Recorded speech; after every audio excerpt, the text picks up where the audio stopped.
Good evening, everybody. My name is Mike Butterworth. I'm the director of the Center for Sports Communication and Media in the Moody College of Communication at the University of Texas at Austin. We are honored, delighted, and proud to be the hosts of the event this evening, and I cannot thank you all enough for being here. You heard a little bit from our dean, and I appreciate all of the remarks from Jay. And all of the help that we receive from the college and the folks at the university. Apparently we've got, there we go, that's better. All right, thank you. I will just use the handheld, perhaps. Maybe that's the way to go. We'll try this this way. All right, so I want to take a few moments. We've got a number of people that I do need to thank, and I want to make sure that, that we acknowledge those folks, because a lot had to happen in order to make this wonderful event. First of all, you'll notice in your program that we've taken some time to thank the folks who have purchased our sponsored tables at the Eagle and Birdie sponsored level. Yes, we thought perhaps we were the first to use the golf terminology for such things, but we greatly appreciate the support of the folks who have offered those sponsorships. And so I do want to acknowledge our Eagle level sponsors. That includes Haynes Boone, FTI Consulting, the Headliners Foundation. Everybody should feel free to shout out as we go. The Headliners Foundation with Mark Morrison and Stephanie Drewley. Those are our Eagle level sponsors, and so thank you very much. We also at the, I'm not sure what happened. Let's see here, we're having all kinds of, there we go. All right, thank you very much.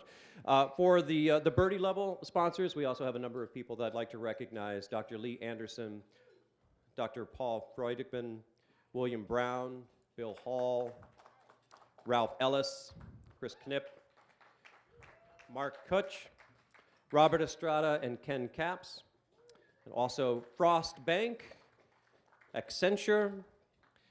Oh, I expected them to be the loudest. Accenture and Vipe Media.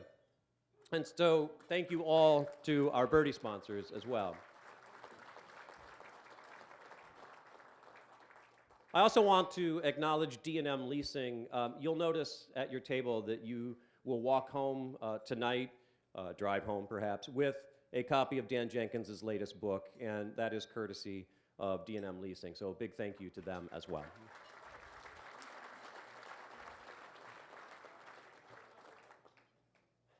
Now, I know we have a full program here this evening, and so it's in all of our interests that I don't spend a lot of time chatting with you, but I do want to tell you just a couple of things about what we do in the Center for Sports Communication and Media. We're invested in the study, the instruction, and the practice of communication and media in sports across all sorts of industries. And as part of the Moody College of Communication, which has 5 different academic departments at the University of Texas at Austin, we're interested in the full range of what that means. And so that means media industries, that means sports writing, media production, it means public relations and advertising, it means human communication, and trying to make sense of the role that sports plays in our culture. And as we know, it's a significant and prominent part of the world around us. Our goal at the University of Texas is to make sure that our students are the best trained, most proficient practitioners of sports media and communication they can be, and we want them to be historically and culturally aware as well. And so part of what we do in order to make these things happen is to think about things like curriculum and the research that is done by our great faculty, but we're also exceptionally proud of the programming that we're able to provide each year. And there's little doubt that the signature cornerstone program that we have to offer is the Dan Jenkins Medal for Excellence in Sports Writing. So we're very, very proud to be home of that. And so as part of that, I do have a few more acknowledgments and thank yous, certainly to everybody in the Moody College of Communication. We had some folks who helped us out tremendously in terms of the event logistics up here. That's Dr. Lee Anderson. Susan Nix, for whom we can thank these beautiful orchids on the tables.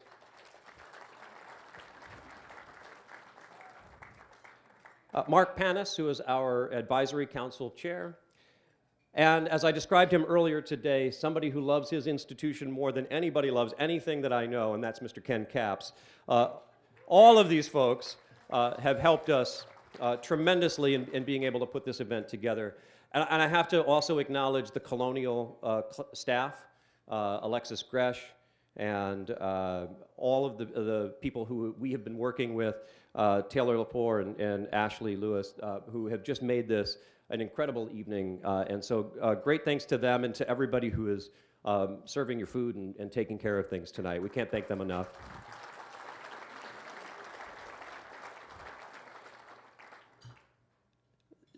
Little doubt that an event like this requires a tremendous amount of planning and organization, and so I need to give a special thanks to our program manager in the Center for Sports Communication and Media, and that's Mr. Christopher Hart.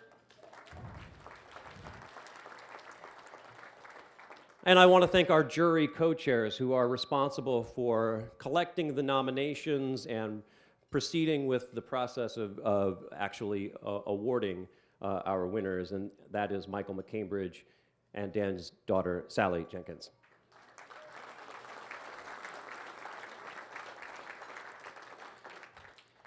We obviously have some special guests tonight in addition to our winners. Mr. Jack Nicklaus, Mr. Jimmy Roberts. It's our privilege to host you and to have you as part of the program here. And yes, I'll be turning that over to them very, very soon. And of course, I want to thank and acknowledge Sarah Spain, Dave Sheinin, and Gary Smith, who are our very well-deserved winners of the medals for 2019. Lastly, I want to thank Dan. It's a tremendous responsibility and honor for us that Dan and those who cared most about him trusted us with this award. His legacy is something that we're incredibly proud to be part of. We take that responsibility really seriously, and we take it very personally. That's a tremendous investment that Dan has made, that June has made, Marty and Sally have made. So we're just grateful for every opportunity that you have given us. We know how much Dan meant to everybody in this room, and we're very fortunate to play even a small role in being able to continue that legacy and memory. So Marty, Sally, June, thank you so much for letting us be part of your family.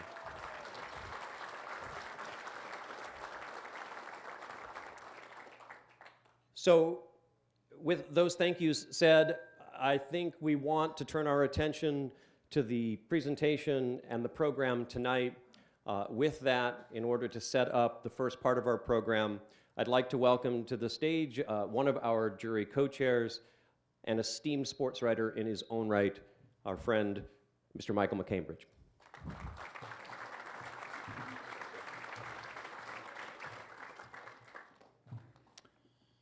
So, about a year ago, Sally and I sat down with Mike to talk about how the Jenkins Medal dinner was going to evolve. We knew we were always going to celebrate great sports writing, but we also recognized that we couldn't keep showing the Dan documentary year after year after year. So we hit on the idea of inviting a sports legend each year and engaging that person in a conversation about his or her career. I always knew who I wanted the first legend to be.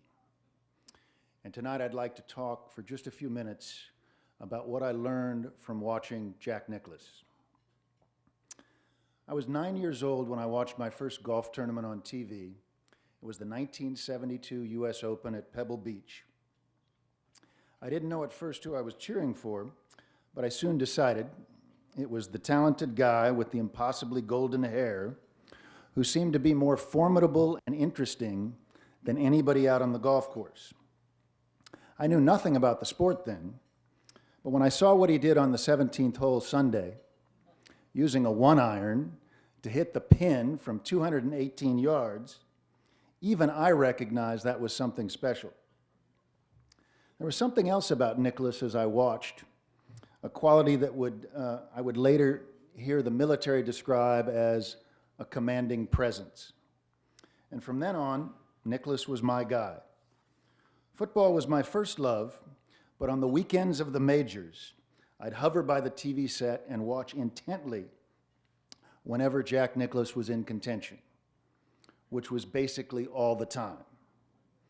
He finished in the top 10 in 35 of the 40 majors in the 1970s.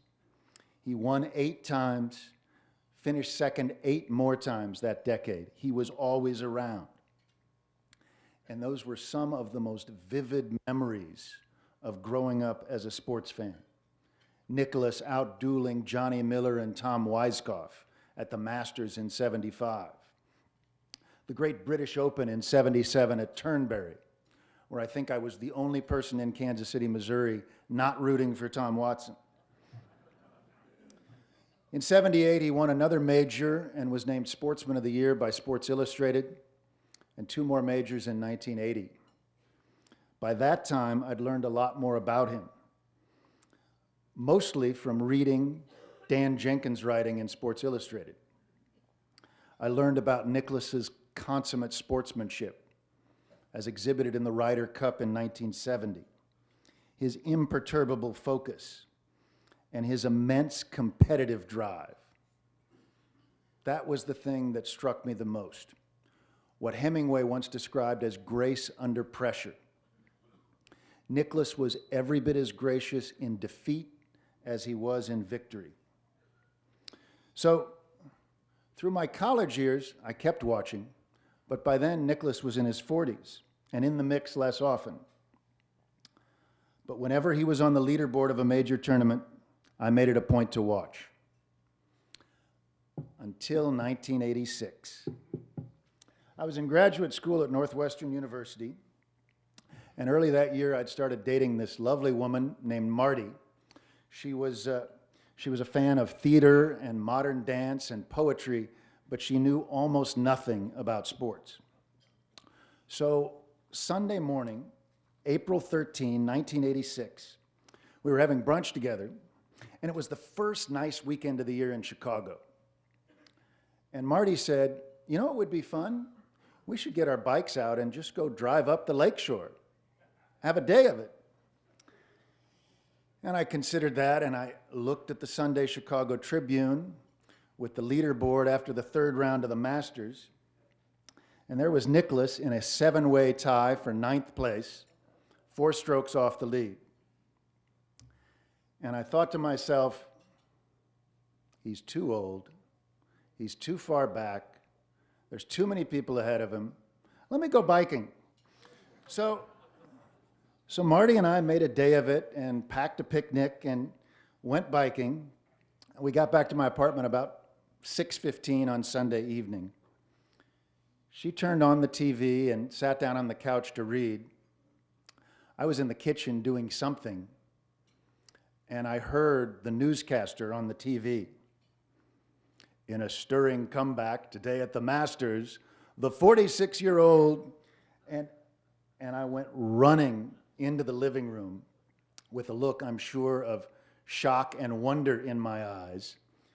And I think I said something like, "Oh my God, Nicklaus won the freaking Masters!"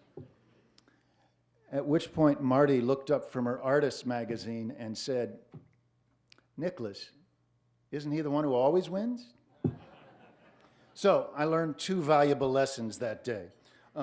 One, if you're a sports fan, you probably want to be with somebody who can appreciate the enormity of Jack Nicklaus winning the Masters at 46. But secondly, don't ever, ever, ever give up in sports, especially on a legend, because doing amazing things is how they got to be a legend in the first place. So with that,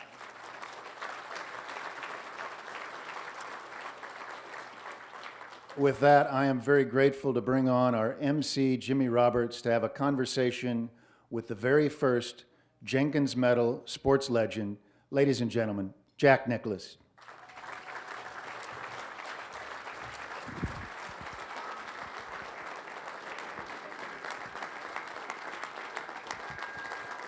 Come on up, young man.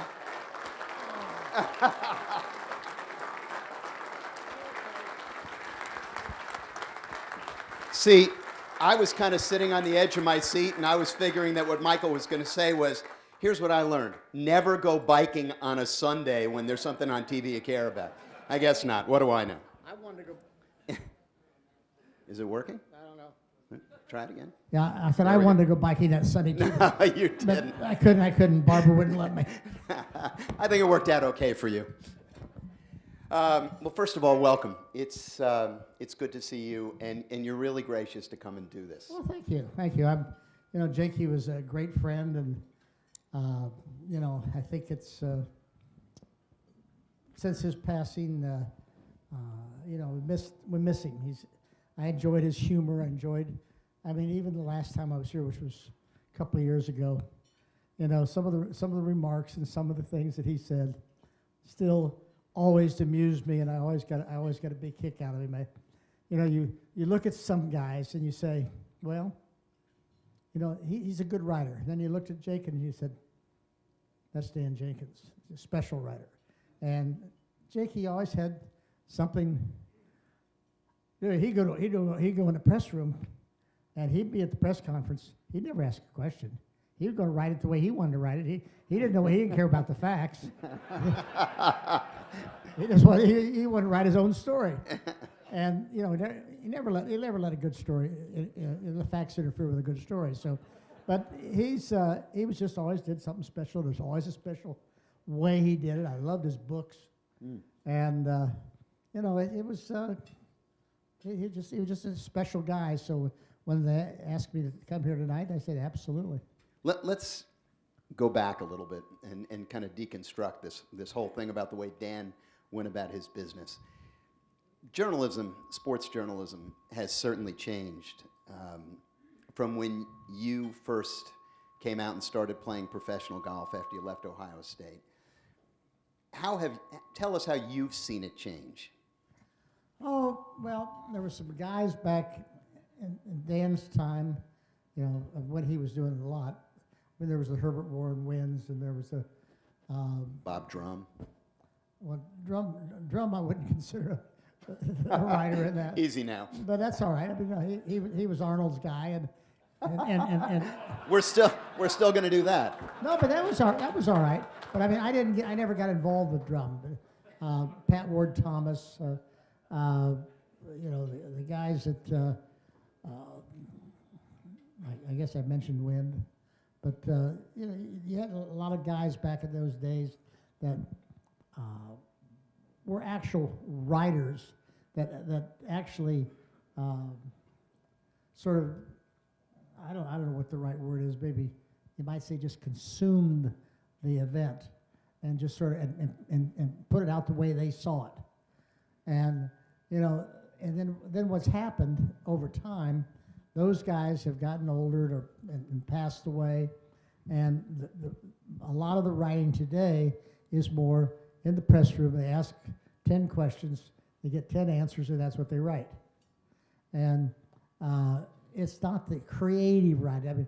If you ever had an article, after I won a major, and I couldn't wait till Sports Illustrated came out and see what Jenkins had to say about what I did last week, because I'm not sure what I did, Until I read his article, then I found out what I did. So you used to read, because a lot of the guys today say that they don't read the papers, they don't read the magazines. I would always read Dan. I would read that kind of stuff. I'd read him. I'd read Herbert Warren Wynn. I'd read Pat Ward Thomas. I'd read, I don't know. There's a couple other guys you'd read, but most of the time, if somebody wanted to regurgitate what I said in the press conference, I could care less about that. But And there's some good writers today. No question about being good writers today, but they're not of the same type. I don't think that where they write and who they write for gives them the freedom to do what he did. Could you have the kind of relationships today that you had back then with people like Dan? Yeah, I think so. I got a few guys today that I know that I can sit down and have dinner with, and know that the next day you're not going to read what you had at dinner. And You're welcome. Yeah, that's right. And it's but back then I would go to dinner have dinner with Dan, or we'd never talk about anything, and nothing that we ever talked about ever appeared anywhere. And that's a relationship between two people. And today, there's not many writers out there that have a relationship, with an athlete or somebody else. That's always got to be, what can I write about? And I don't blame them for that. I mean, the competition today is much tougher and harder, but they're not going to ever match the kind of stuff that guys like Jenkins would write. And the business has changed, wouldn't you think? I would think so. Yeah, I would think so. I mean, this a freelance sort of approach to what went on is not what most people today want in an article. They want the facts of what happened, or at least that's what they think they want. And they can get it so many places now, so it's tough to distinguish yourself, isn't it? You can get it. Get it on your phone. You get it everywhere you want to get it, but you're not going to get Jenkins on the phone. You like the needle. I do a little. Yeah, a little more than a little. Come on.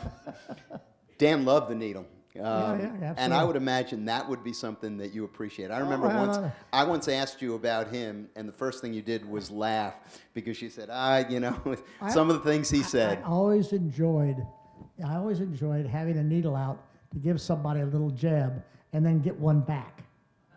That's the fun part, is when you can have fun with somebody, and you can kid them and do all kinds of things, and then it never affects your relationship. You're just having fun.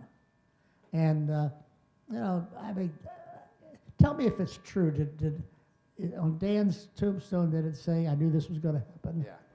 He didn't put that? He said that was at the World Golf Hall of Fame induction ceremony.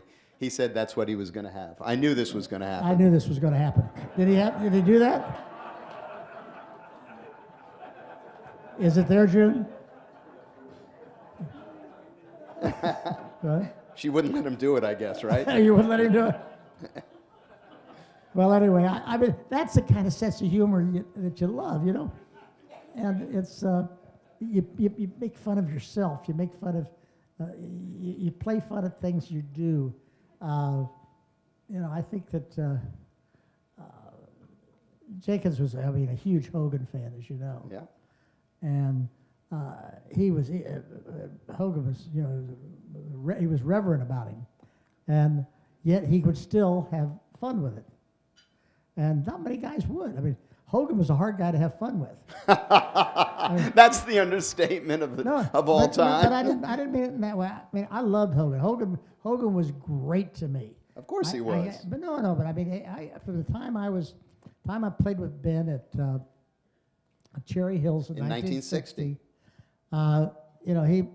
He gave me some great compliments when the event was over. The next year, the greatest compliment he gave me was the next year at Augusta. It was 61, and he walked in the locker room and had and I'm still an amateur at the time, 21-year-old amateur, and he had two pair of shoes over his shoulder with, the sacks, and walked in. He says, "Hey, fella, how you doing?" He says, "I'm doing fine, Mr. Hogan. How are you?" He says, "You got a game?" And I think that is a pretty big compliment. Here's Ben Hogan, who wanted to play golf with a 21-year-old kid that he just played with the year before. And they did the same thing at the U.S. Open at Oakland Hills later that year. And I played a couple of rounds with Ben at Augusta. And I played a couple of rounds with him at Oakland Hills. And I kept asking the guys, I said, "What do you do with Hogan? What kind of a game do you do with Hogan?" And they say, "Ben will make a game, but it will not include putting." And that's what he did, is how many fairways could you hit, how many greens could you hit. That was your bet. And, it was, but I really, really enjoyed playing with him. And I can understand why Dan held Ben in such a high level, because Hogan was a fantastic golfer, obviously, but he was also a very complex human being that, it was hard to figure out, but you knew that if Hogan liked you, he liked you. Was there, he was notoriously kind of taciturn and reticent, if I can throw out a couple of words. Big words that I don't understand. It's okay. He didn't have a lot to say, and he was kind of dour. But did he have a lot to say? He did have a lot to say. Well, I was going to say, was he talkative? When I played with Hogan, the first time I ever met him, we played at Cherry Hills, and when I hit a good shot, good shot. When we walked off, no, I'm serious. When I walked off the tee, we'd have conversation. We'd get about 60, 70 yards from the golf ball. He'd shut up and go about his business. He played golf the way I like to play golf. Right. I like to have a little bit of light conversation, and when I'm getting ready to go do what I want to do, I don't want to be, talking about something other than what I'm doing. Hogan was that way. He played it the way I like to play it, and he had some other issues in his life, but man, could he hit a golf ball. That we played at Cherry Hills. So you don't wouldn't remember this because you're all probably too young from it, but at Cherry Hills in 1960. Now Hogan, he had to be what 51, I would guess. Scott? He was not. What was he born? 1909. That sound about right? Somebody in this room's got to know that. 47. I'm sorry. He was 47. He Said was, the he was voice on the born left. in what, 13, 14? 12. Okay, so he was 47 to 48 years old. Okay, 40. So anyway, I forgot what I was talking about. What was You were I talking about 1960. You played with him. I know, and we were talking, and I still forgot what I was going to say. That's why I'm here. No, wait a minute. Let me have a chance. Oh yeah. I said he had hit the second round. I don't know what he did the first round. Mm-hmm. Second round, he hit all 18 greens in regulation, and after the second round, the third and fourth round were played on Saturday, and we played 36 holes that day. And Hogan hit the first 34 greens that day in regulation. So that's 52 greens in regulation in a row. That's fairly decent striking of the golf ball. And he hit a pretty darn good shot into 17 and hit the bank and came back down in the water, which cost him the tournament. Then he sort of lost it and hit the water off the tee shot at 18. But I'm sitting there marveling. I mean, and as a kid, what do you do as a kid? The greatest flattery is imitate, right? So I imitated Hogan for the next 6 months. I was a pretty decent player myself, but I still imitated somebody else. First time I played with Sam Snead, I imitated him for about a month. I played Byron, couldn't imitate Byron, and because Byron had too many moves in his swing. But I played with Boris. I'd imitate Boris. That's how you learn how to play the game, I think, is by imitating and doing this and seeing how the guys did something. And then you try to do it and try to figure it out yourself. And I mean, I loved Hogan never crossing the right over to the left till he got past the ball up here. I love the way he talked about he played left to right, but by the time I got to him, he was back playing a little bit right to left. But it was under control where the ball would move maybe 3 or 4 yards, so that's all he did. And it was just marvelous to watch, and I just loved practicing and learning from him. It was fun. A little bit of a backstory too about 1960 that had a relationship to Dan and you and Hogan, which is that you played with Ben. Was it in the final round? Last 2 rounds. Yeah, in the last 2 rounds, and he told Dan, he said, "I just played golf with a young man who went." What was the quote when he figures it out? I just played with it. Dan went up to him after that. He said, "Ben, you had that." He says, "You really, that was too bad you didn't win that because you were right there." He says, "Oh," he says, "well," he says, I played with a kid today. If he'd have known how to win, would have won by several shots." And so I thought that was a pretty nice compliment because Hogan wasn't too bad, those last couple of days, last couple of rounds. And I played well, obviously, but I always have fun with that because I shot 39 the last 9 holes to lose. Palmer won the tournament. And I told Palmer, I said, "Palmer, don't you realize if I hadn't shot 39 the last 9 holes, nobody ever heard of you?"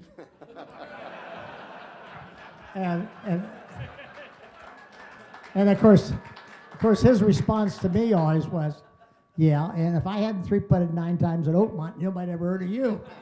So Arnold and I had a great rapport with that. We had a lot of fun with each other. Needle's always out, always having fun with it, but that was good. Let me talk to you for a second about Arnold, because earlier in your careers, it was, people were either a Nicklaus fan or a Palmer fan. That was about 10 to 1. Right. Okay. Maybe 50 to 1. When you first came on the scene, but as Michael said a little bit earlier, you became an enormously popular sporting figure in America.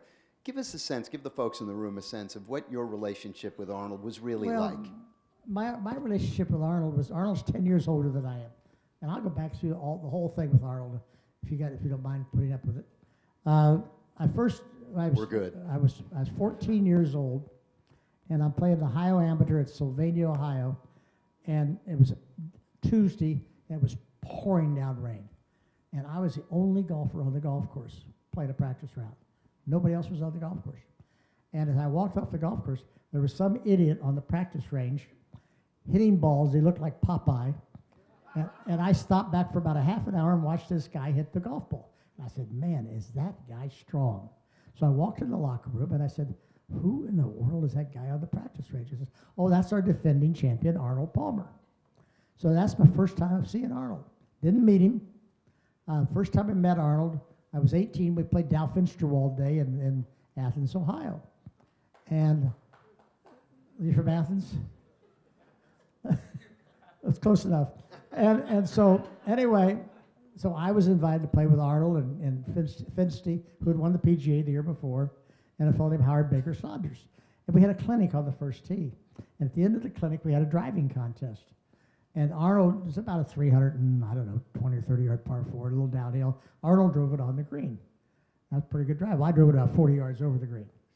And, so I always said, Palmer, I said, I'm an 18-year-old kid. I drove you by 40 yards on the first time we ever had a driving contest. He says, yeah, but I shot 63 and you shot 67. That was the start of Arnold's and my rivalry. Right then. So from that time on, we always had that little bit. Now, the next time I played with Arnold wasn't until my first year on tour in Phoenix in 1962. And we're playing at Phoenix Country Club, and I'm playing the last round with Arnold. And Arnold's blowing the field away. And we walked off the 17th green, and he came up to me, he put his arm on my shoulder, and he says, now, and I was just a rookie. I'd played 5 tournaments and hadn't been anywhere near anything in those 5 tournaments. He put his says, okay, now, you can finish second here. He says, he won by 12 shots. My tournament was second. And so he put his arm on his shoulder and says, you can make birdie here, just play it smart. And I played it well and made birdie. But the gesture to come up and put an arm on this rookie's shoulder, 10 years younger you are, and say, come on, let's, we can do this. I thought that was pretty special. And so Arnold and I started playing, and of course Arnold and Barbara and Winnie became the best of friends. And as Arnold and I did, we played everywhere together. We played team championships, we played Ryder Cup. I don't think Arnold and I ever lost anything, ever playing together. I know we never lost a Ryder Cup match playing together. And we enjoyed, we played bridge as we crossed the Atlantic every time we went to the British Open, all the way across and back. And, we had a great relationship. And, it didn't have to happen that way, because I started beating him, and I beat him a lot more than he beat me. But he was not, he was never jealous about it. He was never, he never took it out on me or anything. But he always took me under his wing. Didn't have to do that. He did. I always appreciated it, and I'll appreciate it forever, the way he handled me. You and Arnold, without a doubt, had a popularity that was so extraordinary in the game of golf, beyond the game of golf. Was it easier for you to have somebody who could kind of relate to what you were going through, and vice versa, do you think? Well, I don't know whether, both. I mean, Arnold was a lot different than I was, or I am. Arnold would rather be at a party with 300 people he didn't know than go out to dinner with 4 people he knew. That was just Arnold. He loved the adulation, and he loved being in a crowd, and loved to be in the center of attention. That was just him. That was his personality. I'm on the other hand, I went the reverse. I mean, I'd rather have Barbara and just 4 of us go out for dinner. And, until I got later in my life when I started, doing my own thing and so forth, and I started enjoying, and, evenings like it tonight. Mm-hmm. I mean, you know, the other room was a little more than I thought was going to happen tonight. And I don't know how many pictures we took, but we wore the camera out. But Shocking they showed up at Colonial for Jack Nicklaus, right? But, Who knew? But that was okay. I mean, that was nice. I really enjoyed that. It was fun. And, you know, I got to meet a lot of people and I've met before. And as time gone on, I've been more that way than I was the other way. And I think a lot of it was because, you know, Arnold was so popular that you didn't really want to be, you know, trying to compete with him. And so I didn't want to do that.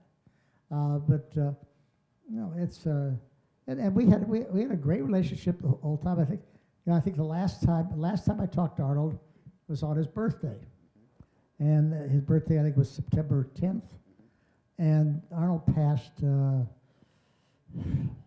don't know what the exact date was. Yeah, it was a couple. It was about 2 weeks later. That's right. It was the Sunday of the Tour Championship. Yeah, it was still in September, wasn't it? Yes, it was. Yeah, and so, but anyway, I talked to him and I said, "How you doing?" He says, "I'm really doing great." He says, "You know," I said, "I'm getting my strength back." He says, I'm going out and hit some balls this week. I'm going to start hitting some balls and we're going to get back out. I think I'm really going to get there." Well, he wasn't going to get anywhere, but that's what he was going to tell me. He wasn't going to tell me anything different. And those of you who don't know what happened, but Arnold knew he had a bad valve. And so he went into Pittsburgh to do some things, and they were going to fix the valve. And he was, they did some tests and so forth. He was back in the room. He said, "Mr. Palmer, we'd like to do a couple more tests." He says, "Hop on the gurney here. We'll help you do a couple more tests." He hopped on the gurney and he passed away on the way out of the room. And so, you know, they never got to do the test or anything else. But he was, you know, he was never going to let me know that he wasn't ready to still compete. I love that about him. That was so great about him. He loved to compete, and I loved to compete. And we were competitive from golf to golf course design to clothing to exhibitions to everything. Everything we did, we competed, and we both, I think, were better off for it. You talked about the differences between the two of you and what he might like, what you might like, and you said you'd prefer perhaps to be within a small group and maybe have dinner with Barbara. Let me just make mention of the fact that next week, Barbara Nicklaus is going to be awarded the PGA of America Distinguished Service Award. So, Barbara, congratulations to you. I know how proud you are. Oh, I think it's fantastic. And Barbara's, I think she's the first woman since Patty Berg. That's right. And I'm sure the only non-golfing woman to ever receive a Distinguished Service Award. And I mean non-golfing. You told me she could play golf. Barbara's always going to take golf up next week. When we first met, Barbara was with me, and I think that first summer, let's see, maybe it wasn't. But anyway, spring quarter of her freshman year, she decided that she says if she's going to date a golfer, she ought to understand something about the game. So she took golf and phys ed. And at the end of the class, they sent the girls out to play 5 holes at Ohio State University, gray golf course. It was a little easier golf course, but it was you start out with a par 5, and then had a par 4, a par 3, par 4, and a par 4. And Barbara starts out, first 5 holes she ever plays in her life is par, bogey, bogey, par, par. And she said, "I don't know what's so tough about this kid. Why do you go out there and practice all the time? This is not so tough." She has not broken 60 for 9 holes since. You didn't need to add that part of the story. Well, she adds it all the time. She usually says 75. But she doesn't play golf. You know, the last time you played, we played the par 3 at the Bears Club, right?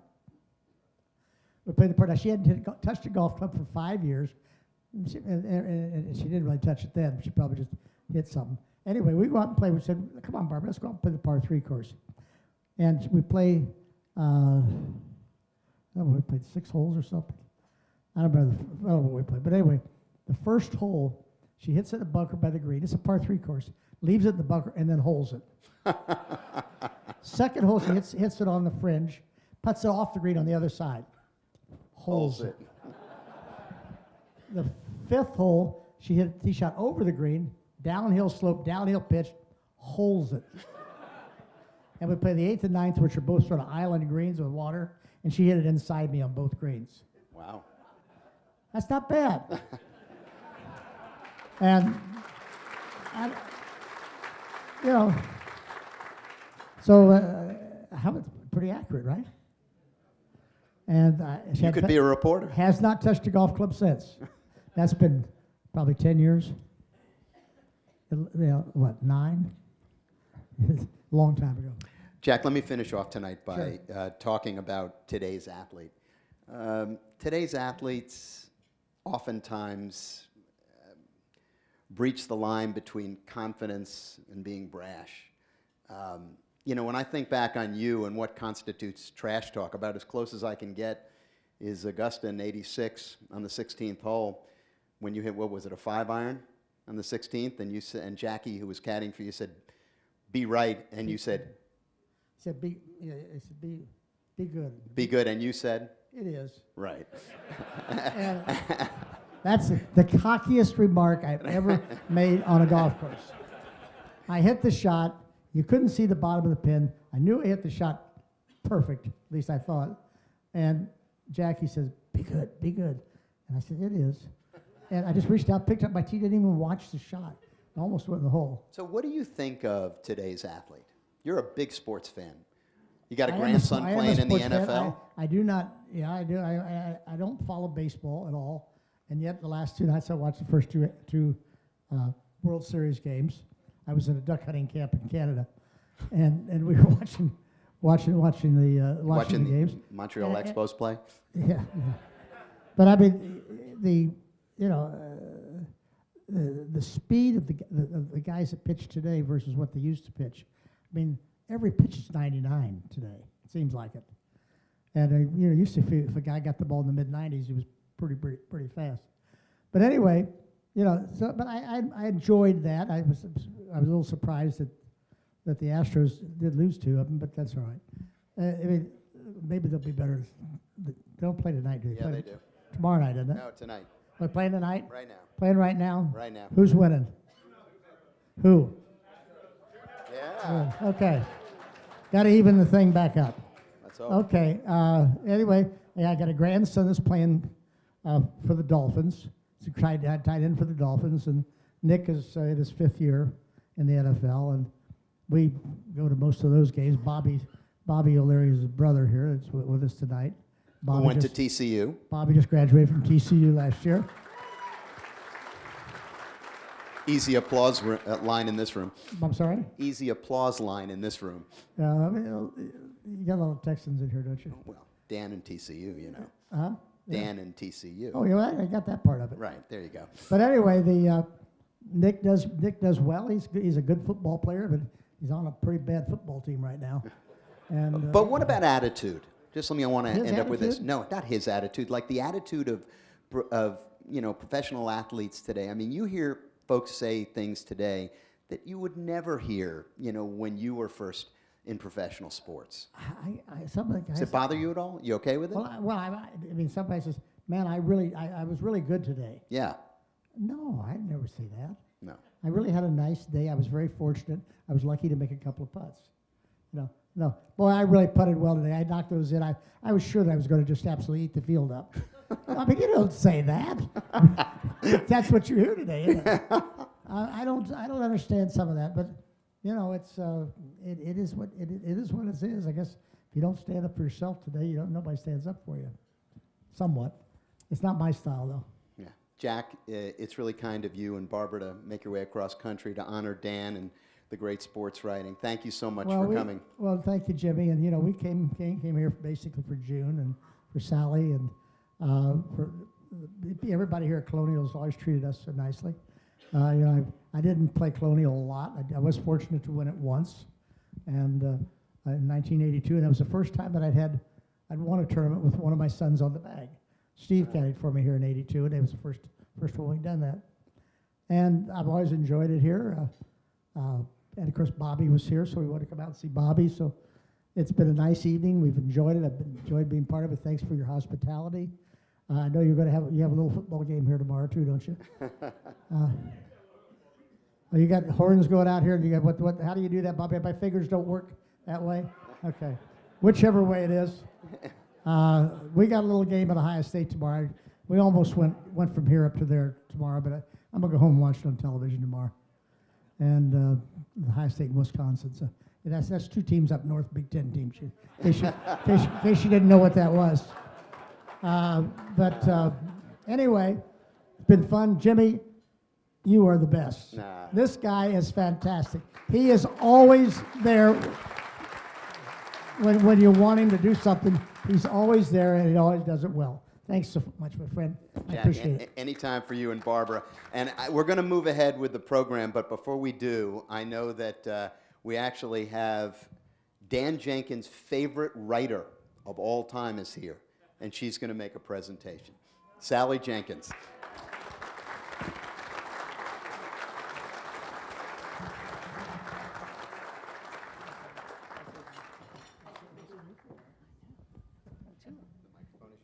Thank you.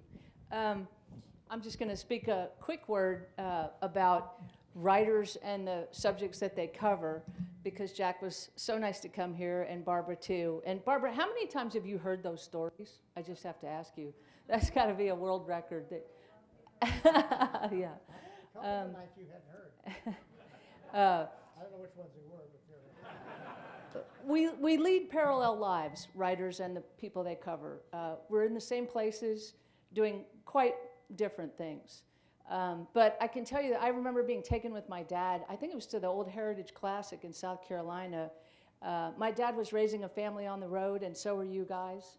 And I can remember seeing this amazing scene on the green at the old Harbor Town Park there. And I said, Dad, what is that? It looks like a school for the blonde.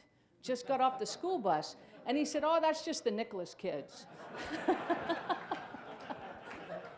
5 towheads. Yes.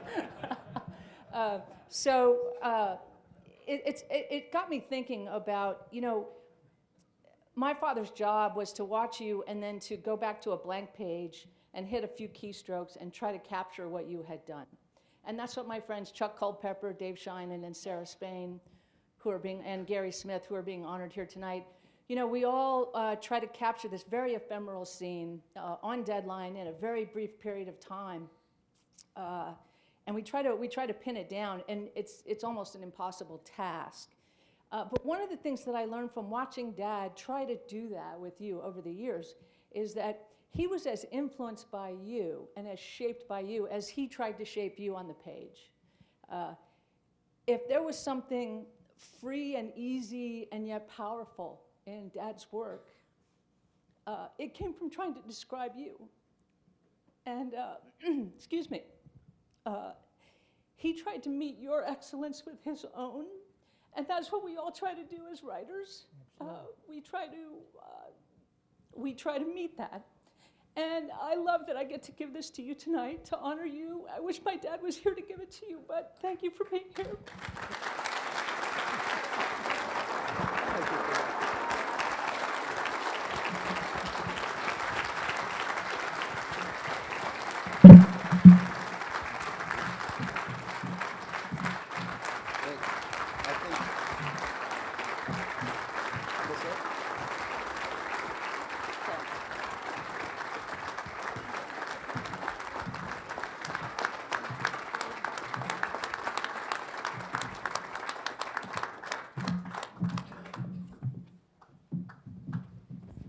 Sally, thank you. Jack, thank you.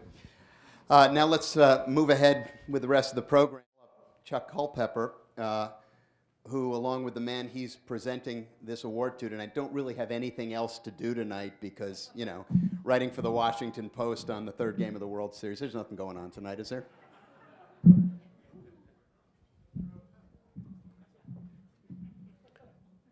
Love you, Sally.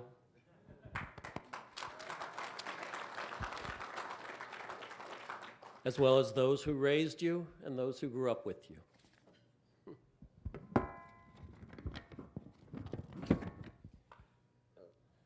So at this point in human history, we should not be boring other people with details of our airline flight complications.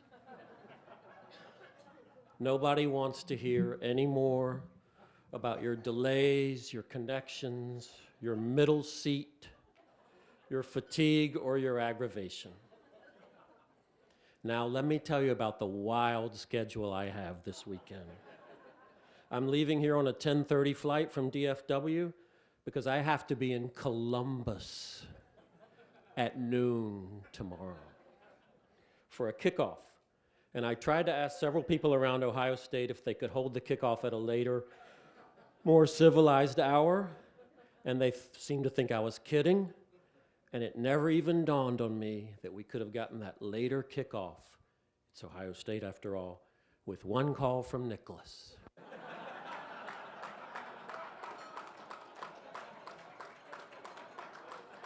That's all it would have taken. I tell you all this as a vein toward telling you about the love and awe for Dave Sheinin among his teammates at the Washington Post and beyond, and how he exemplifies the camaraderie that overcomes our scattered geography and makes working there something beyond even a great job, also a great life experience. I would have made it to Kuala Lumpur if necessary for the chance to introduce Dave Sheinin, even though Kuala Lumpur to Columbus is tough. The story for which we honor Dave tonight is one of a years-long string of gems beneath his bylines, yet it strikes me that it's also a precise example of the ideal we value in this room. It came from the vast and promising unexpected. It seems to hail from that magic trove of stories lurking out there somewhere, all of them valuable, yet often untold. It resulted from a moment long ago when a dream of a storyteller saw a news item and thought, and then later fulfilled what should be one of our central missions, making sure to follow the even if the came 12 years ago, maybe even especially if it came 12 years ago. Dave's story is of a lifetime minor league pitcher whose lone major league start died by rainout. It is wrenching. It is all about life and fate and reality. It is vivid. Just thinking about it even months after reading it at the time, I thought I could still feel and see the Philadelphian rain of September the 5th, 2006. The deluge, the flooded dugout, the sudden pools in the ballpark corners. I could just about hear the, and I quote this, loud splatters of dream-piercing liquid darts. That's good, huh? And I thought I could feel the San Diego sun of 2018, which is when Dave visited the pitcher, which, quote, baked the land and turned the green hills to brown. It's a singular beauty of a story by a singular beauty of a human. Now let's hear from Dave's teammates, especially the long-timers. Liz Clark. As a sports writer, Dave has deeper insight, broader expertise, and more grace than 99% of his peers.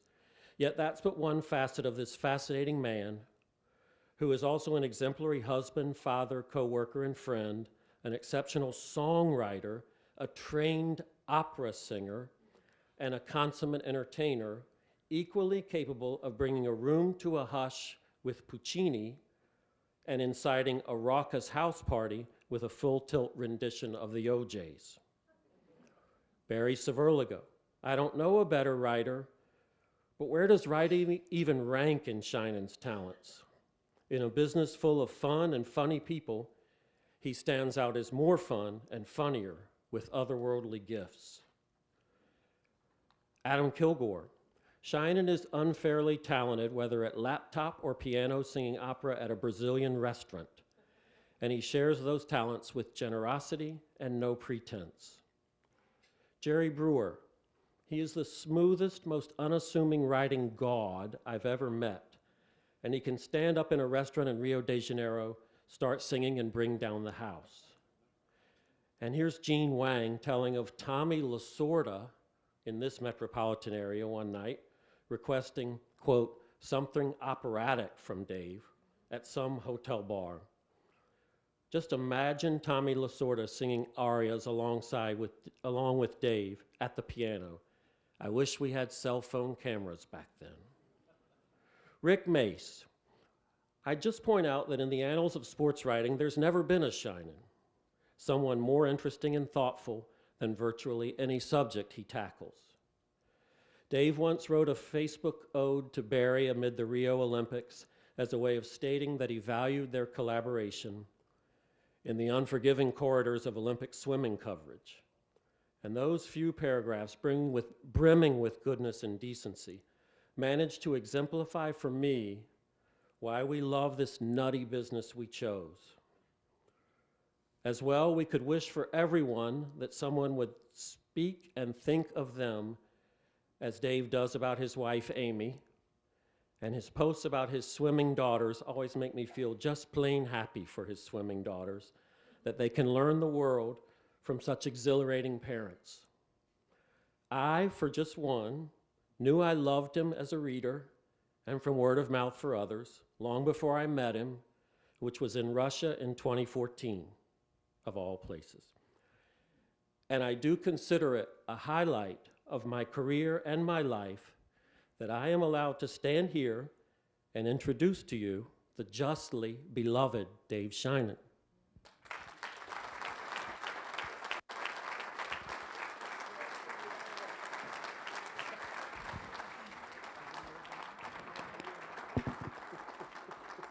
Go catch your flight, man. Go catch your flight. I can promise you, you won't be missing anything here. Bye, Chuck. But thank you so much for that. That was ridiculous. No.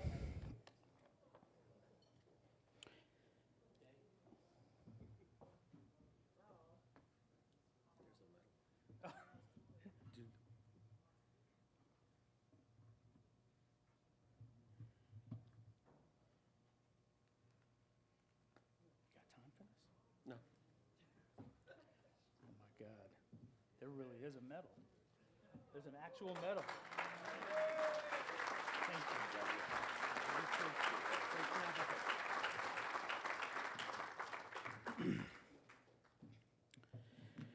Wow, so had to regain my composure there after that. Jimmy alluded to this, and for those who don't know me, I am a baseball writer by trade from Washington, D.C., which means tonight I am, in fact, missing the first World Series game in the nation's capital in 86 years. So I can explain that by basically saying I have gracious bosses, a deep admiration for Dan Jenkins and for Sally, and also a deep appreciation for what this award means. It is absolutely the greatest honor I've received in my career, and I spoke about this with my bosses once we realized the Nationals were going to be in this World Series, and the Game 3 that I was going to miss was not going to be in Dodger Stadium or Yankee Stadium or wherever. It was going to be in our backyard, and they told me to go ahead and do this. I needed to do this, and that felt like the right thing for me. In the end, I think I would not have missed this for the world. Many of the names on the program here, I was flipping through, are awe-inspiring for somebody like me who grew up loving sports and words in relatively equal proportion, and who learned to read from newspapers, sports sections, and the pages of Sports Illustrated. The people in that program, some of the names are my idols. They're my mentors, they're my colleagues, and they're my friends and my occasional drinking buddies on the road, more than occasional, I suppose. People like Dan Jenkins, Frank DeFord, Dave Kindred are literally the reason I'm doing this job, are the very reasons I got into this business. I can't tell you. I mean, it would be like Jack Nicklaus worshiping somebody like Ben Hogan. These were the titans of our industry. They were who you wanted to be, who you emulated in your own work, and to be honored alongside them is an honor that I can't even convey. But I will say this: I owe this entire night, this entire honor, and everything that's come along with it to Brian Mazzone. Chuck gave you the outline of the story I did on him. For me, it was quite truly the story of a lifetime. On the morning of September 6th, 2006, I was preoccupied with the imminent arrival of my first child, Lucinda, who was born 5 days later. And I remember reading the morning paper, which has been my ritual for all my life, and I hope will always be. And I was reading it, and there was a very brief AP brief about a Phillies pitcher whose major league debut after 9 years in the minor leagues was rained out, and he was returned to the minors subsequently. So I immediately, had the reaction of, I mean, that's so brutal, such a tough twist. And I filed away the guy's name in memory, jotted it down on a list of story ideas that I keep at all times. I kept going back to him. I kept going to check the records to see had he ever made it back to the big leagues, whether that year, later in the season, next season, the season after that. And for as long as I was checking, he never did. And then sort of the trail went dark, and I lost track of him. I bring up the birth of my daughter because at our best in this business, we're chroniclers of the human condition through the prism of sports. And, nothing illuminates the chronicling of the human condition like the passage of time. And nothing illuminates the passage of time like seeing our kids grow up. So at some level, I understood that the passage of time was making Brian Mazzone's story more and more poignant, and that the further he got away from that date, the more powerful it became. He would go on to have his own family, a wife and 2 kids, and he would eventually reach an age where you no longer can harbor those fantasies of making the big comeback. And at some point, you're left with just that awful question of what if? And that's where I wanted to enter the story. I'd like to say that is the realization, and that's why it took me 11 years roughly to tell his story and to call him. But it was also the demands of a hectic life with a beautiful wife and two beautiful daughters and a crazy job and maybe a little bit of forgetfulness and laziness on my part.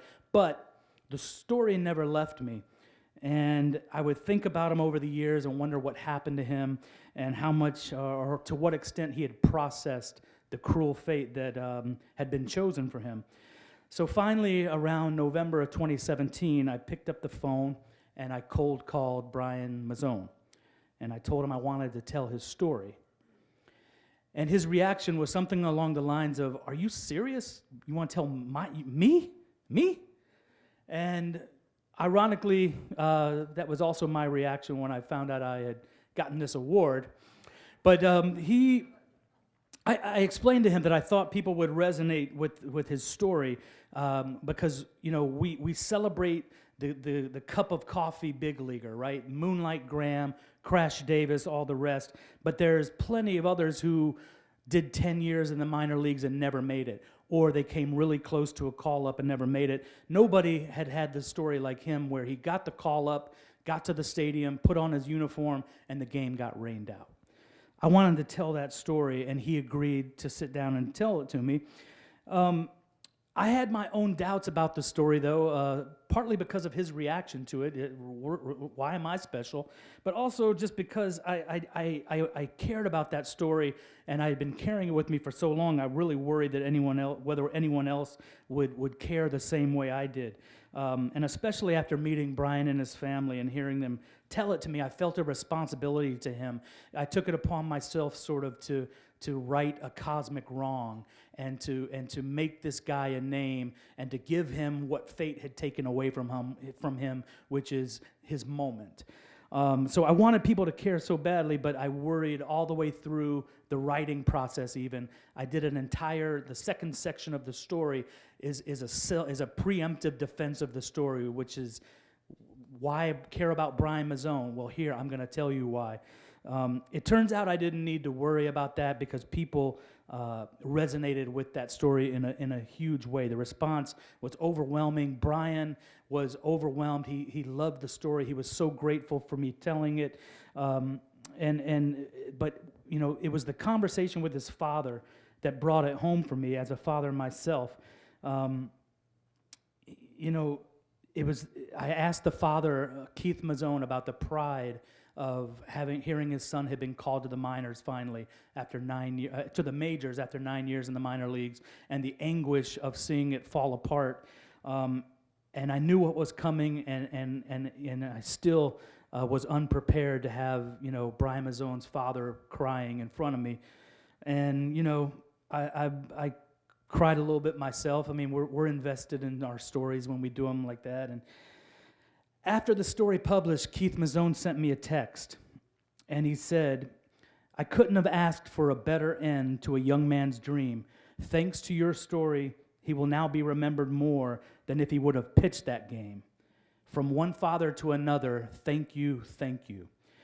That was all the recognition I really ever needed from that story, but tonight is just absolutely amazing. And I do want to thank everyone at the Center for Sports Communication and Media at the Moody College of Communication, the award jurors, and everyone else who was involved with making this a very special night. And especially I want to say to Brian Mazzone that I share this award with you. It was your story. I was merely the vehicle. And from one father to another, Brian, thank you, thank you.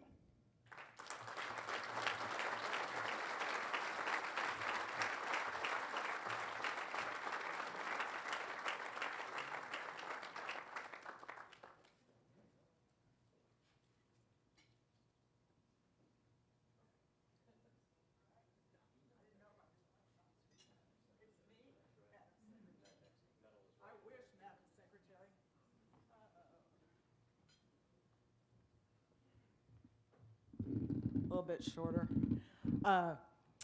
Just if you'll indulge me for one moment, this is the first time I've been back in Colonial Country Club since Dan passed. And I just have to tell you, I think I've told Sally, Marty, I don't know, June, if you've heard this or not, but it was about 1977. I was covering Colonial, and we were in that press room over across the plaza, and I hear these two guys talking, and I thought, God, that sounds like a Dan Jenkins novel. Those are cool stories. Turned around, it's Dan and Jerry Todd telling stories, holding court in the back of the press room. At that moment, I realized what good writing was and the kind of writing that I wanted to do. Tell the stories, tell the conversation, tell it in your own words, have a little bit of fun with it. And I'm blessed to have called Dan my friend for, oh my gosh, 40 years, 45 years. And I'm so glad that we're back here and honoring him tonight as well. So anyway, I just had to say that. Now, and I know I'm not the only one who learned from Dan, so it's important.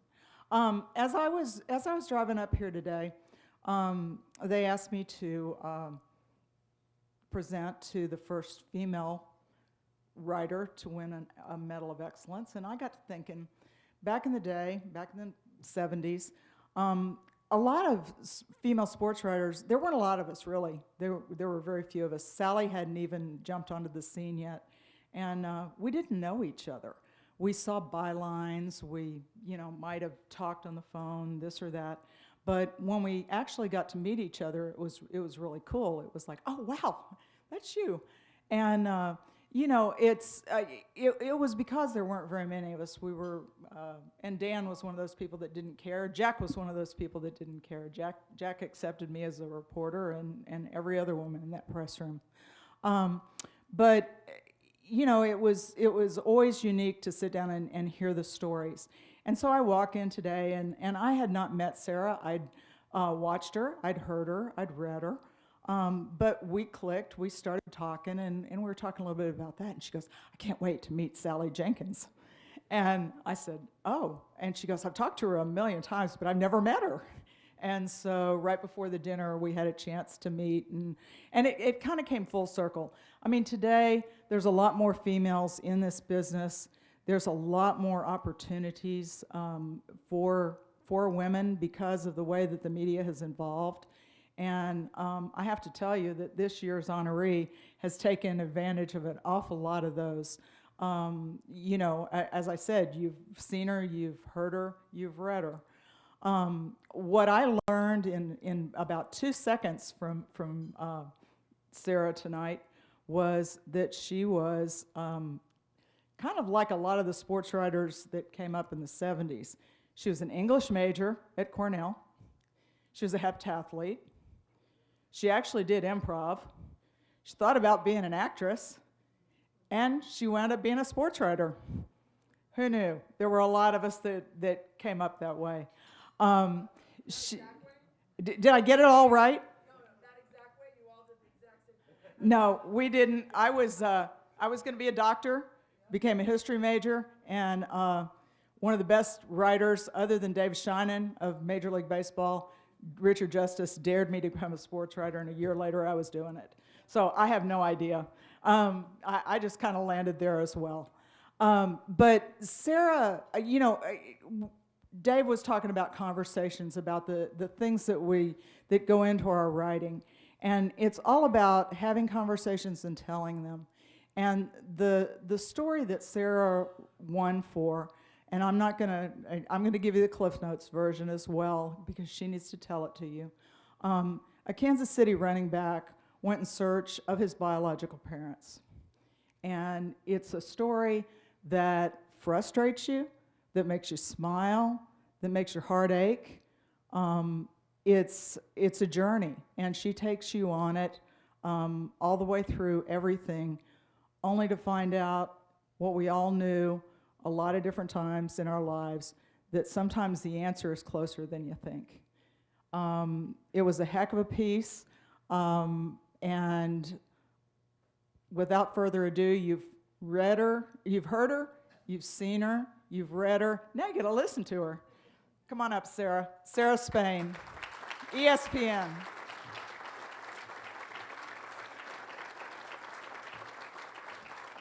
Thank you so much. You're gonna have to lean down, girl. I am. It's Yeah. like when I get mic'd for TV. Mutt and Jeff. Good Lord. Always gotta lean down. I'm so used to this.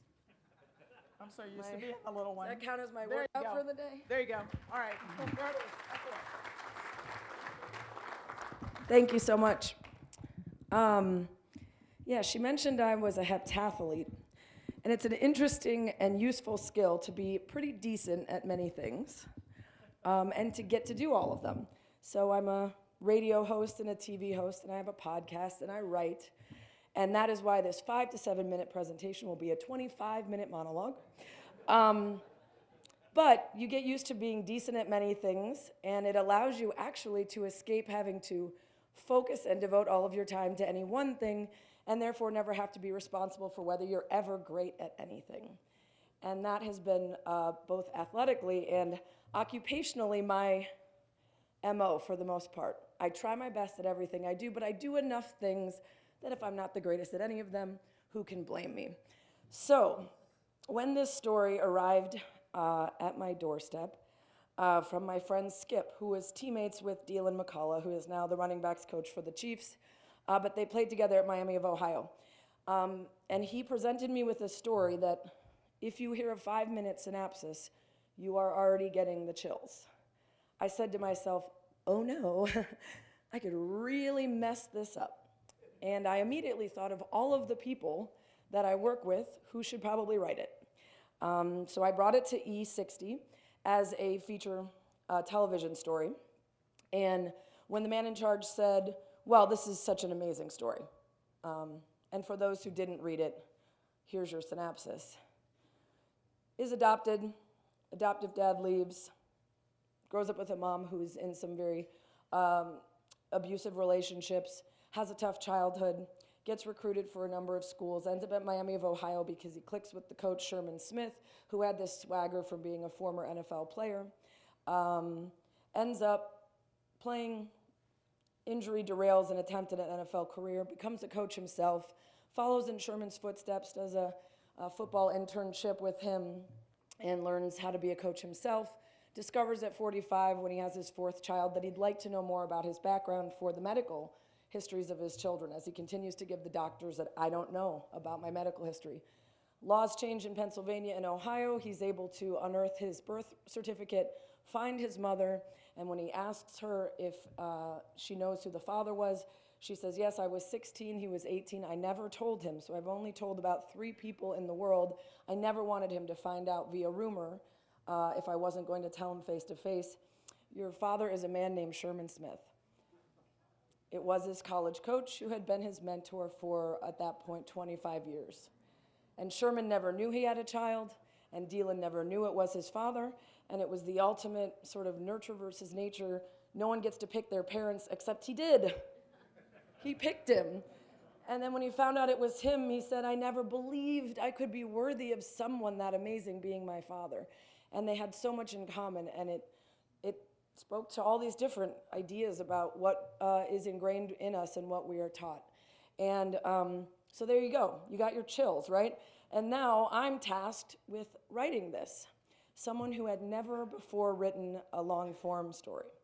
And so when I went to East 60 and they said, this has to be a written feature, I said, okay, well, so Wright Thompson, Mina Kimes, great writer. And they said, well, you're a writer though, right? Don't you write stuff for ESPNW and for ESPN.com? And I said, okay, sometimes. And that heptathlon, what if I focus on this amazing thing and I don't do it well, started to creep up. And I decided that I needed to believe that I could do it. And I took it on. And I sat down to write it, and I Googled, Wright Thompson, how do you write a long-form story? I thought that I remembered him doing a piece talking about his process that involved note cards and Post-its and structure. And unfortunately, I couldn't find it.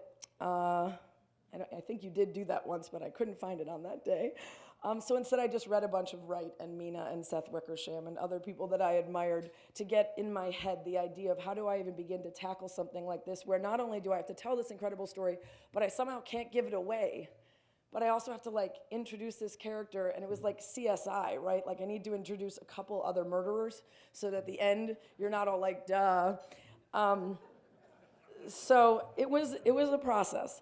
But it was a beautiful story to get to tell, and I was so lucky because it was so joyful, and all the people involved with it were so happy to have found each other, and they weren't regretful about what they had missed, and they weren't jealous of these new people that were coming into the life and becoming a second mother, or the father that they never had, or a son that Sherman Smith's kids would now have to embrace as a second, as a half-brother. And the joy of getting to do that, and the joy of getting to share the story with the family and tell it for them was a gift in itself. And there were members of the family that weren't even sure that they wanted to go public. It can be embarrassing to find out, you have a 45-year-old son, right? And you never knew about it, and here are the choices that you made that resulted in that. But it ended up being such a wonderful process, and still hope to have the whole family in when the Chiefs play the Bears later this year and connect with them for the rest of their lives. We've all created a relationship together. So to win an award in addition to those blessings is sort of unbelievable. And people always accept awards and then they say dumb stuff like, I'm really humbled by this. Awards are not humbling. They're in fact the opposite of that, right? Awards are like super emboldening and they make you feel great about yourself. And this does, for sure. But it actually is humbling because all night I've mostly just been thinking that I don't know that I belong here and that I'm surrounded by these incredible people and these incredible talents. And I don't want this to be like, the Cubs World Series where I know that I will never cover anything that's as great as that. I'm worried that this will be the peak.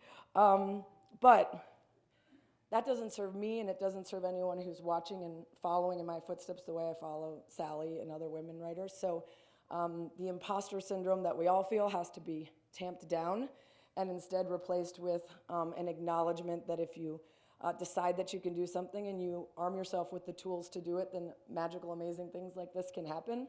And so that's the place that I'm at right now. And the most impressive killer of imposter syndrome is people validating you and giving you praise, because then no matter how many times you tell yourself you didn't deserve it, somebody that you respect and that you admire is telling you that you do. So in this moment, this honor and this award and the people who decided to make it something worthwhile and something that they wanted to give out are doing the honorable work of trying to kill that thing inside me and anybody else who decides you can't do it.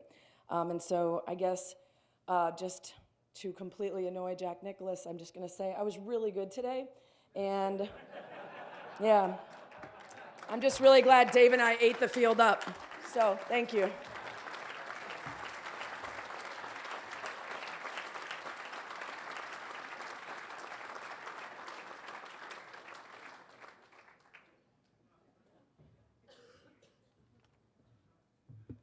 And I happen to know she actually was going to be a stand-up comedian, so that's who you always want to follow, is the stand-up comedian.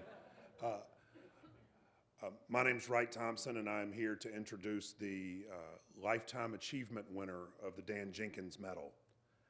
And if this were a room just full of sports writers, I would say, ladies and gentlemen, Gary Smith, and I would just sit down. It's, maybe the only person who's one of the only people who's ever done this who needs no introduction. Since this is a room of sports writers, yes, but also people from Fort Worth and Texas, and there is a game tomorrow, I understand.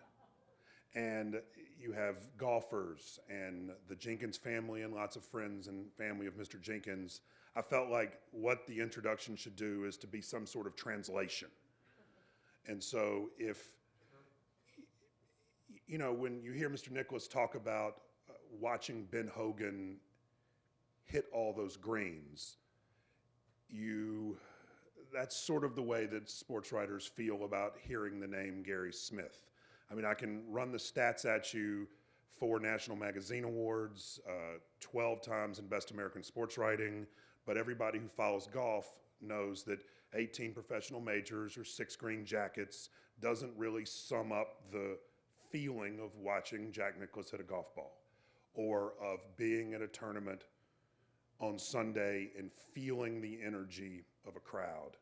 And so I remember when young in this business and seeing, if you've never been a sports writer, on press row they have little cards for your name, and it'll say, Sarah Spain, ESPN, Jack Nicklaus, Golf Digest.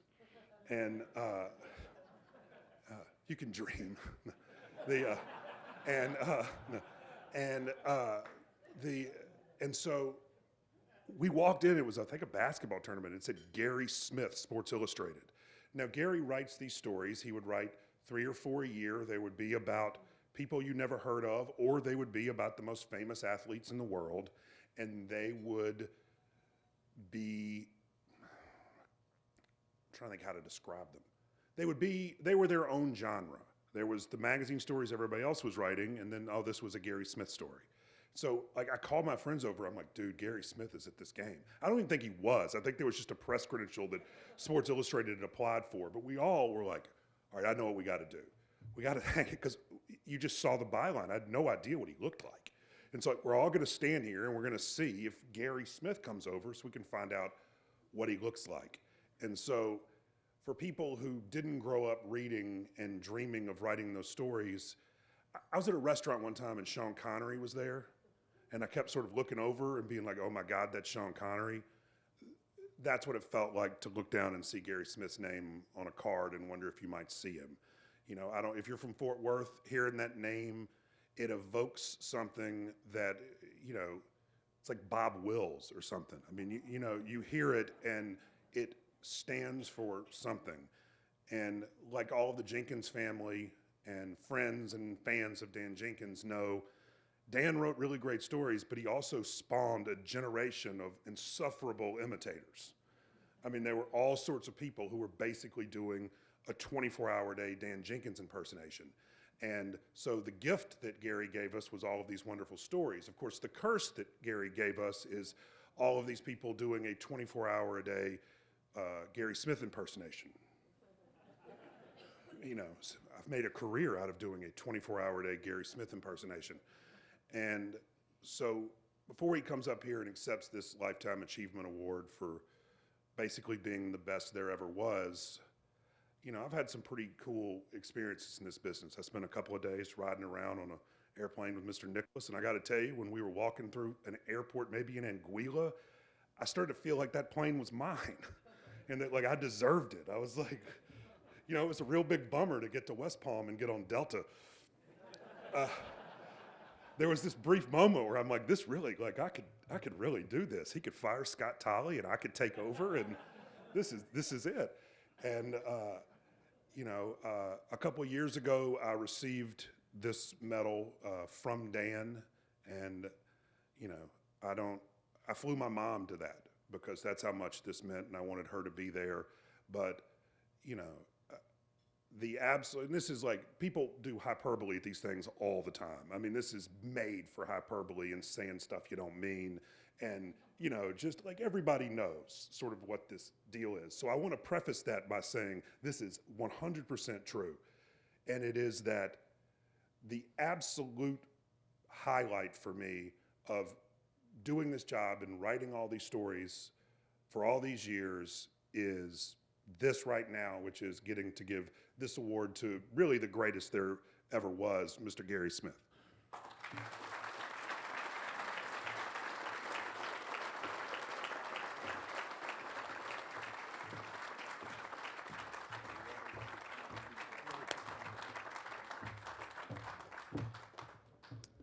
Thank you very much. Right, that was just ridiculous, but anyway, thank you. So kind.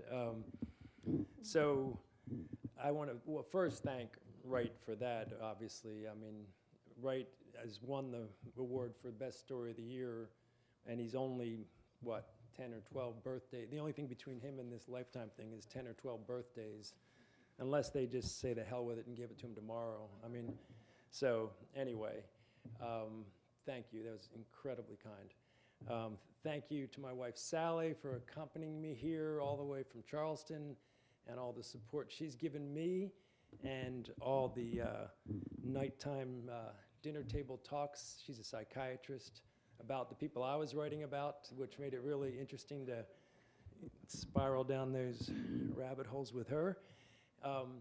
Thank you to the University of Texas Center for Sports Communication and Media, Chris Hart and Michael Butterworth and Michael McCambridge and all the great people who were part of this for me, and for their just caring about this, what we do, is really, it's an amazing that a group like this cares this much to put this on for writers.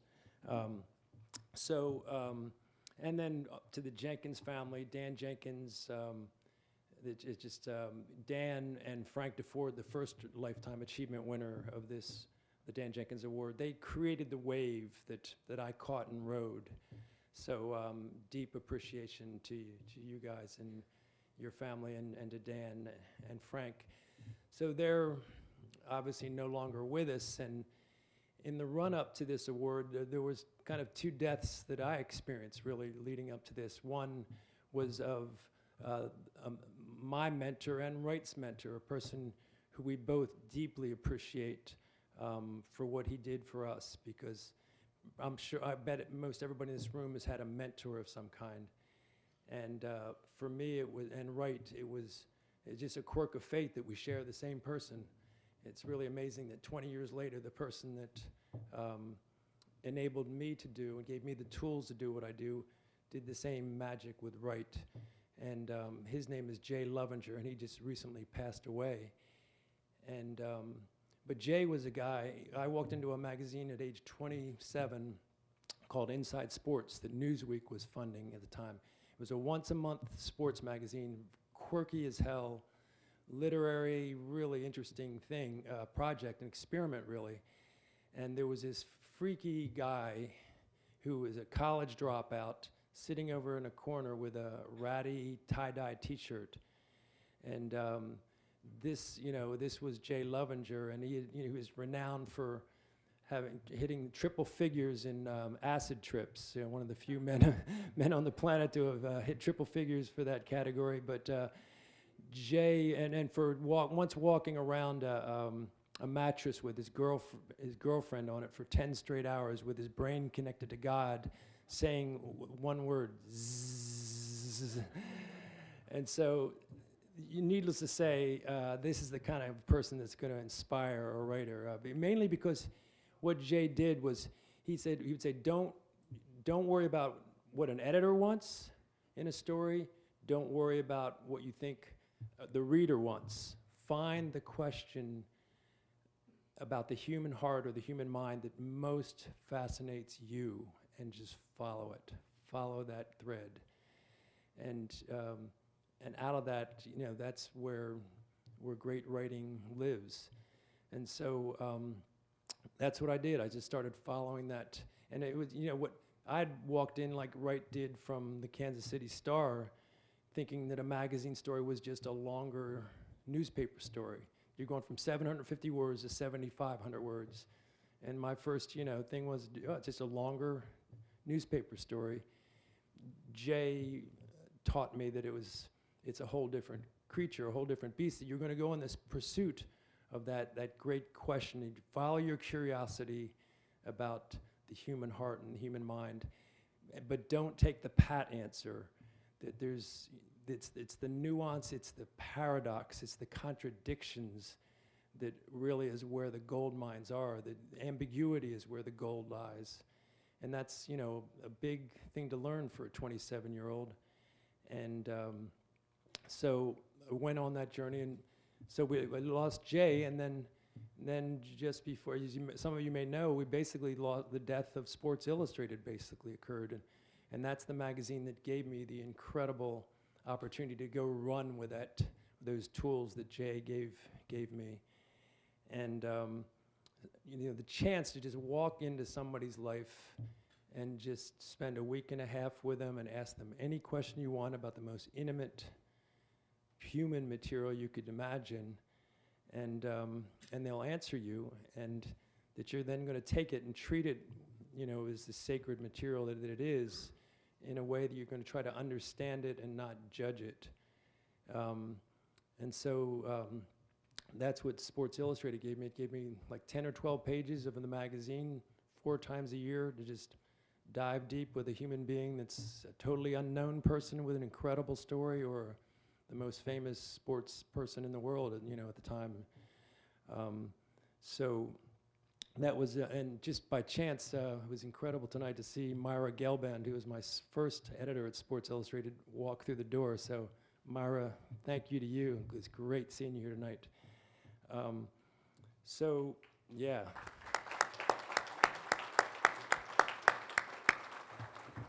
So, anyway, if this was a room full of journalists, I would just go down the rabbit hole and just wonk out on some of the things I've just brought up here already, and would thoroughly enjoy that. But because it's not that room, it's much higher life forms are here than journalists, which is great. But it just occurred to me that that those two things are really vital for any human life. That following your curiosity to the end, that all of us can do that, and it'll take us out of our comfort zones, our little bubbles, our little screens that we can get mesmerized by, just to find something you're curious about and follow it all the way is going to bring out create all kinds of connectivity in your life with other human beings, with life itself, just the vital heartbeat of life. So it's not just something for writers to pursue on a page, it's something I think every human being could really just nurture and develop. That find something you're curious about, follow it to its end, and see just where that trip takes you. And then the other thing is to be a mentor. Everybody in this room, you don't need to have any special expertise, but just find a younger person that you just by slapping on the back and looking at them with admiring eyes, just what you can do for a human being by being a mentor is an incredible possibility and opportunity. So just would highly encourage you to pass on those two gifts that I was lucky enough to get. So, and if you can do that, you won't need to get any kind of hardware like this, but you will create an award-winning, a lifetime of achievement just by that. So thank you very much for this great, great award.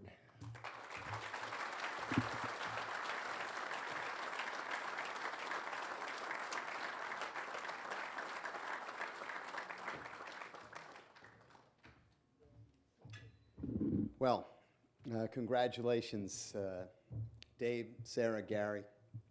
Wonderful, beautiful night. And to everybody who's come.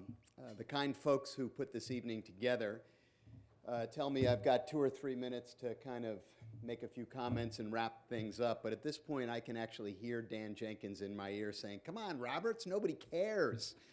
We got college football on TV. The World Series is in the 7th inning. Let's go. We want to get out of here and get to the bar." By the way, Dan was said to be a legendary drinker, but he said that he never actually liked to drink all that much. He said, "I drink to make other people more interesting." I never had a cocktail in my life that tasted as good as a root beer float. So here's my idea to get us all out of here tonight. Let's say we all find some place that we go to soon, raise a root beer float to his own self and all the great writing that we've honored here tonight. Congratulations to all of those who've been recognized. Jack and Barbara, thank you so much for coming. Everybody, travel safely and have a good evening.